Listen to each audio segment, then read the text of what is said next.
तो देखिए, जो इन्होंने अपनी फ्लीट मंगाई है साउथ चाइना सी से ईरान की ओर, तो जाहिर सी बात है there will be an attack. I think इस वीकेंड तक हमला हो जाना चाहिए, जहां तक ये बड़ी बात कह रहे मिलिटरी हैं आई आप? आई हाँ, मैं दावे के साथ बोल रहा हूं कि ये वीकेंड तक मुझे लग रहा है कि ईरान पे प्रॉपर टाइप हमला होगा। बाई एयर एयर ड्रॉप किए जाएंगे tanks, troops, artillery guns, ammunition, और फिर जो स्पेशल फोर्सेस के मोबिलाइजेशन ट्रूप्स हैं उन्हें एयर ड्रॉप किया जाएगा। और एयर ड्रॉप से मेरा कहने का मतलब है गाड़ियां भी एयर ड्रॉप होती हैं, तो ये सारी चीजें एयर आपका ड्रॉप कहना है होंगी। कि ईरान में अमेरिकी सैनिक उतरेंगे? बिल्कुल अमेरिकन सैनिक उतरेंगे, पर उससे पहले जैसे हमने देखा इराकी फ्रीडम में कि, और जो इंड्योरिंग फ्रीडम अफगानिस्तान में, कि पहले एयरफोर्स सब कुछ तहस महस करेगी। क्योंकि सबसे बड़ा थ्रेट आज अमेरिका को कुछ भी है तो वो है ईरान के ड्रोन से। और ये ड्रोन्स की बौछार एक बार हुई, लेकिन मेजर रुकने साहब, नहीं वाली है। मैंने जो रिपोर्ट्स बहुत सारी पढ़ी हैं उसमें यह बताया गया है कि जैसे तालिबान ने बहुत सारी सुरंगों में ठिकाने बना रखे थे जिस पर अमेरिकी हवाई हमले का बहुत ज्यादा असर नहीं होता था, वैसे ही आईआरजीसी के भी बहुत सारे सैन्य अधिकारी हैं, बहुत सारे सैनिक हैं, और खासकर खामनी को लेकर भी बोला जाता है कि उन पर आप हवाई हमला करके उनका खात्मा नहीं कर सकती। ईरान ने अपनी न्यूक्लियर फैसिलिटीज बनाई ही जीबीयू 57 की पेनिट्रेशन की लिमिट के मुताबिक है। यदि उनका जीबीयू सीरीज का बॉम्ब 80 मीटर तक जाता है तो उन्होंने इंश्योर किया कि वो 100 मीटर नीचे खुदाई करके फिर अपना मेन न्यूक्लियर फैसिलिटी बनाए। तो देखिए, आज भी बहुत सारी लोकेशंस हैं जो गोपनीय हैं, और जो एक अनडिस्क्लोज प्लेटफॉर्म है इनके पास, जो फ्लैट बेड ट्रक्स हैं उसके कंटेनर्स के अंदर मिसाइल्स हैं।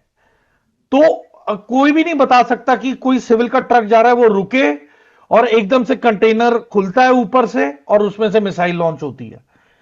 और यही चीज अभी पिछले महीने चाइनीज शिप स्पॉट की गई थी ढाका में। तो ये अब सिविल कैमोफ्लाज के नाम पे ये मिसाइल लॉन्चर वाली शिप्स हैं, ट्रक्स आ गए हैं, चलती हुई ट्रेनों से भी मिसाइल अब लॉन्च हो सकती है। तो ये जो मोबाइल लॉन्चर्स हैं इनकी इंफॉर्मेशन आखिरी दम तक अटेन करना बहुत ही मुश्किल होता है।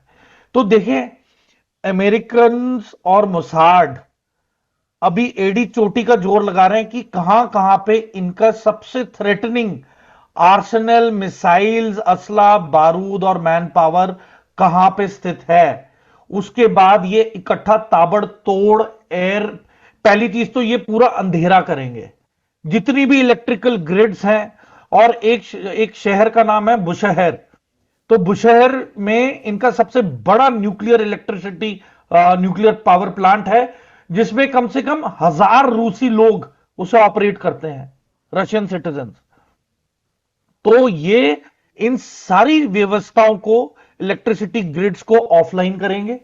फिर ये पूरा इनका कम्युनिकेशन ब्लैकआउट करेंगे, और उसके बाद जो इनके एजेंट्स हैं वो सैटेलाइट फोन्स और अन्य कम्युनिकेशन इक्विपमेंट के थ्रू इनको गाइड करेंगे, और रात के अंधेरे में हो सके तो ये खोमेनी को निकलवाने की कोशिश करेंगे जैसे वेनेजुएला में किया है।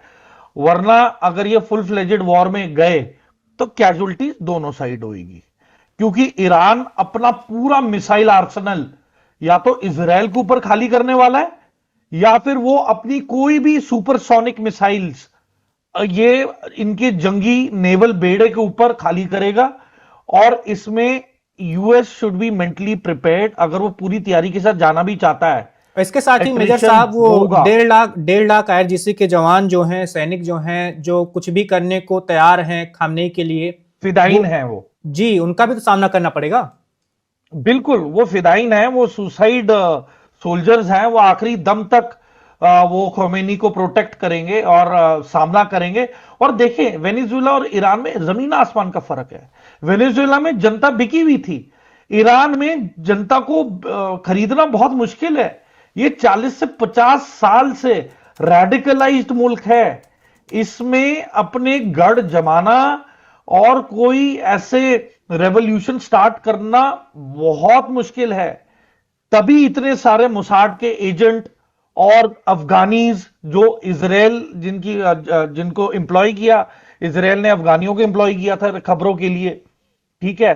फिर अमेरिकन बहुत ज्यादा इन्वॉल्व हैं और दूसरी नेशनैलिटीज, मतलब क्या पता कि MI6 ने तुर्की की सीक्रेट सर्विस एजेंसी को बोला हो कि आप ईरान में जाके हमारे लिए इंफॉर्मेशन लेके आए, क्योंकि तुर्की भी नेटो का हिस्सा है।